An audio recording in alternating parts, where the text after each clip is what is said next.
आके कोट गई हो।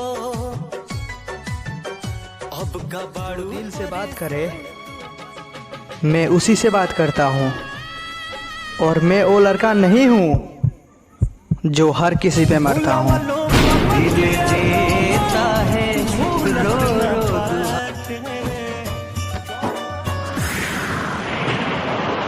हमके पता चलल आज बा जेके चाहनी उहे धोखा बाज बा।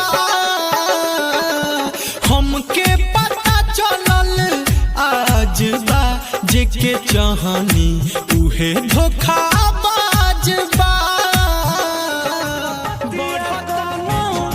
भूलत न बाटे गौवा में आइला तो कुछ धधका चुराने लगे हो, लगता है कोई और गली जाने लगे हो।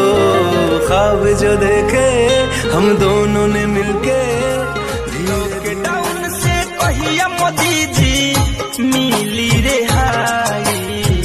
रो रो बोलावा होतिया प्यार भई गइली भैया के बाराती में